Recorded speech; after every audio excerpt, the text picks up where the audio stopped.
continent hides many secrets, and even the wisest elders who saw the arrival of the first ships do not know them all. But among the secrets of Neverland, the strangest story I heard from a wandering bard, I think his name was Netflix, and he claimed to have learned the real history of the continent from an insane source named Lauren, and that all we know is nothing more than the deception of the wizard's chapter. And though his tale tossed from side to side like a small ship in a mad storm, from era to person and from event to subject, for which it left much out and even more incomprehensible, I was interested to hear it. For Buttercup has long shown that even the most improbable and unrelated to reality stories bring new orders. And now I'll tell you what the bard told me, because I need to find out what the chapter of Wizards is hiding about the past.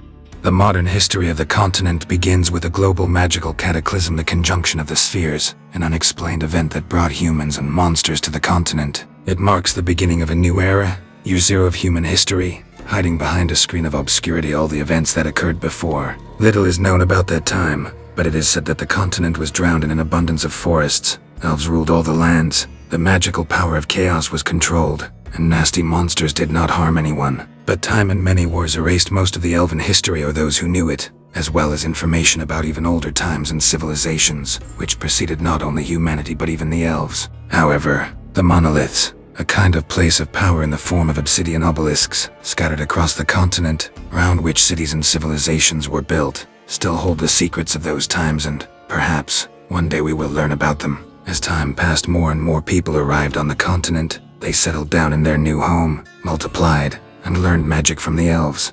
For example, 786 years after the beginning of the pairing of the spheres, a great sorcerer Stregobor was born, the future rector of Banard, a wizard school for boys. Not as good as Arethusa, of course, but very promising. By the way, perhaps it was this that influenced Stregobor in his distrust of women and the use of magic, as well as his blind faith in the curse of the Black Sun, which will greatly affect his later life. Against the backdrop of the increasing power of human wizards, the Brotherhood of Wizards was created in 839, whose members developed a special set of rules, the laws of magic, to which all wizards with magical powers had to obey. They also decided to send their wizards to all noble courts and kingdoms as advisors to the rulers, thereby gaining enormous political influence and ruling the states. Among the members of the fellowship were Stregobor as well as the Saya, Pretorius Vigo, Fringilla, and of course eventually Yennefer. After all, in 839, Clara de Winter had just founded the main school of enchantresses,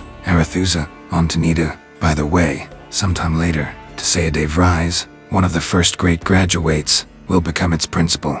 A very important and interesting time, of which little is known. The bard had even promised to give a separate presentation about it, but he hinted that as time passed, humanity increasingly needed protection from the monsters that had inhabited the continent before the coupling, those that had come here during the cataclysm, and those that had been created by spellcasters in their experiments. Therefore, by 967 the first Witcher, a professional monster slayer, was created in the fortress of Kaer Morhen, and the golden age of monster slaying began with him. Vesemir was born more than 100 years later in 1095, and already in 1108 he successfully passed the test of herbs, becoming a full-fledged Witcher. After 57 years, in 1165 there was a big mess with mutants and siege of Kaer Morhen. You've heard my story about Vesemir's youth, right? That was fun. Alzur could have invented a better past for him. But 5 years before the siege, in 1160, a sorceress named Visena gave birth to a boy whom she named Geralt and sent him to Kaer Morhen.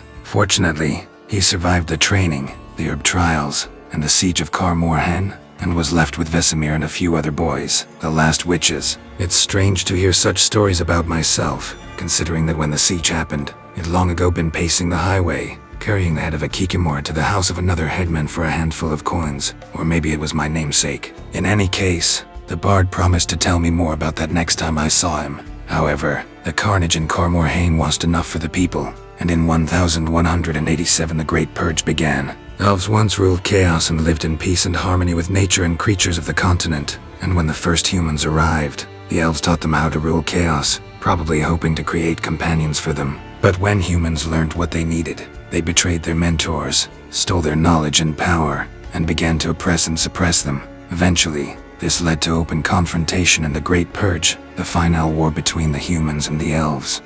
Around the same time, in 1192, was born an illegitimate baby girl from a human mother and half-elf father named Yennefer. Geralt, by the way, was already 32 years old by then. crooked hunchback girl could find her place in this world and even tried to leave it. However, after showing her strength by chance at the age of 14, she is found by Tsaya and taken to Arethusa, giving her a chance at a new life. After 4 years of training in magic, Yennefer undergoes a rite of transformation, losing the ability to have children, but gaining great power and an outstanding appearance that corrects all her flaws. After which, Yennefer becomes enchanted by King Verferil and serves as his court enchantress for the next 30 years, and becomes her instead of Fringilla Vigo, who was forced to go to Nilfgaard.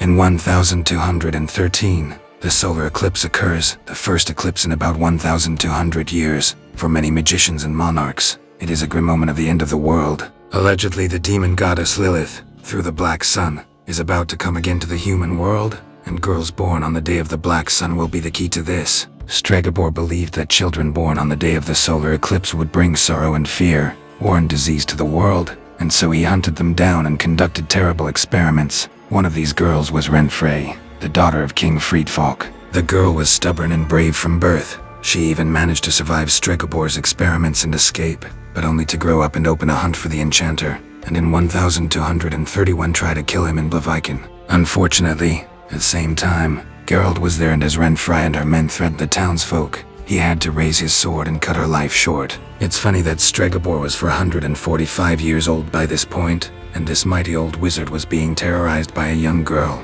While Renfrey was hunting for Stregobor, in 1216 Calanthe, the future ruler of Cintra, was born. The throne passed into her hands at the age of 14, in 1230, when her father, King Dagorad, died. And already in 1231, she wins a brilliant victory in the Battle of Hokabusa against the Nazarenes, gaining the title of Lioness in Cintra. Also in 1222 was born Buttercup, the excellent bard, faithful friend, and constant companion of Geralt. The nobleman who was deprived of the Ledenhof heritage had elves in his family because he owed such an attractive appearance and a terrific voice to them. It would seem like, what does he have in common with the eternally wandering witch? But it was with Geralt they meet in 1240, and together they often wander the world, passing through a lot of adventures. In addition, in 1240, Yennefer, who was accompanying the Queen of Aedirn, was assassinated. This forced Yennefer to step down as royal advisor and pursue her affairs,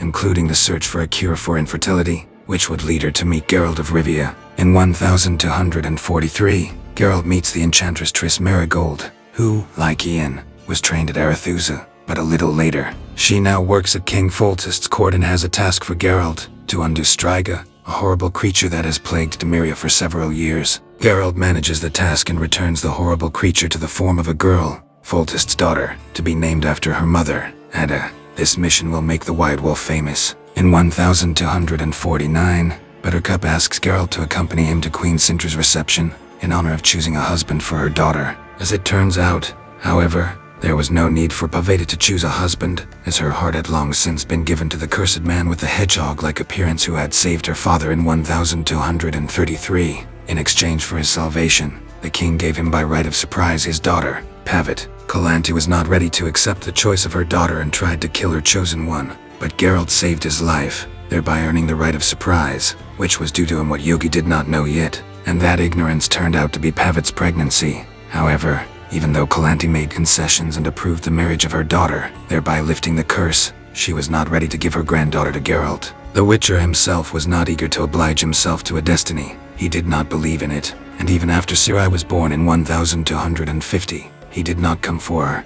But in 1256, when Buttercup was badly wounded by Jin, Geralt met Yennefer, and at first sight, he was chained to her by something. So when the time for action came, the Witcher spent his last wish to chain Yennefer to him forever and thereby save her life from an enraged Jin. However, the romance between Yennefer and Geralt didn't last very long. They were at odds, and then they were together. For example, in 1262 they participated in a dragon hunt together, where Geralt met Borch the Three Galleys, the only golden dragon of his kind. In 1262, 13 years later, Geralt realizes that he cannot escape his destiny, so he returns to Cintra for Ciri. But Calanthe is still against it, especially now that Pavett and her husband were killed in the storm, so she locks the Witcher in a dungeon. However, it is too late. The army of Nilfgaard has been preparing to attack the north since 1239, and now only Cintra blocks their way. In addition, there is a girl named Ciri in Cintra, who is needed by the Emperor of Nilfgaard.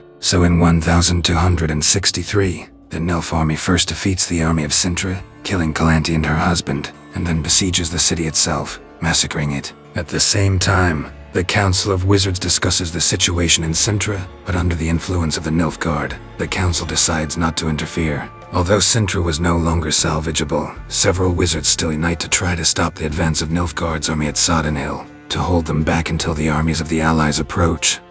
During the massacre at Sintra, Sirai manages to escape. She is aided both by her loyal subjects and the friends she encounters on the road, refugees, dryads, and her strength and keenness of mind, all for the sake of meeting Geralt at the end of the journey, who was able to escape the dungeon of Sintra, and all the while, despite being mortally wounded, he has followed her. That's the story, and alas, that's all. Bard hasn't told you more yet, but something tells me that very soon, I will know more details and be able to tell you more. In the meantime, you can go and pour us another mug.